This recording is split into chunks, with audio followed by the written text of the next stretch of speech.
po jako akawuwo.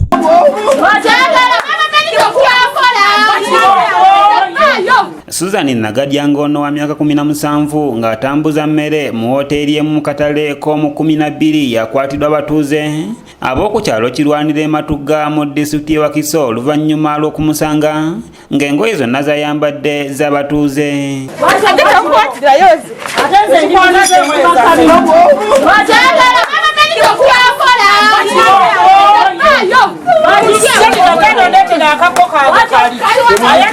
Ono olumukutte basoose kumuyisaako omutaka w'Embuya n'alyoka babuulira nga bw'alinayo n'engoye endala ewaka era bw'atyo abatutte waasula n'azijjayo n'azibawa.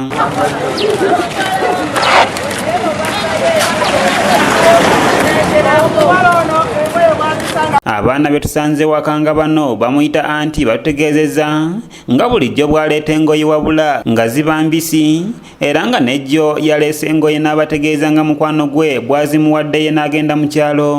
Yazze n'engoye waneeno n'azaanika okuwaya ne mugamba ezo engoye ozijje wako ye za mukwano gwe abadde agenda mu kyalo n'azimuwa.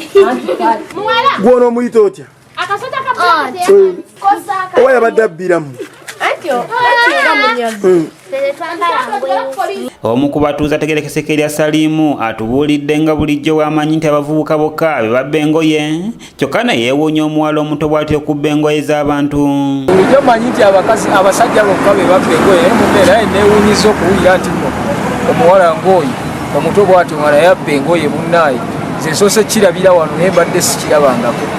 Bulijjo manyi abakazi si babbi naye kakasizza leero. Musisi Wilson agamba nti atidde nnyo omuwala omulungi ng'oyo okubba engoye nga n'olumu bamanyi okubakwana babawe ku buyambi kyokka ne bagaana. Ekyomuwala okubba naffe kitweraliikiriza nnyo kuba naffe bulijjo tubadde tumanyi abasajja be babba engoye n'ebintu n'ekitwewuunyisiza nnyo ate okulaba omwana omuwala omulungi ng'oyo ng'abba engoye si kirungi naye nga n'abawala abasinga kale tugezaako kale n'ogezaako kale omukwana tayagala kwegamba ndowooza n'ekyo kyekireetedde okubba engoye. Oluvannyuma bawadde engoye zaabwe n'afukamira n'abeetondera bw'atyo nabo ne bamuleka n'agenda.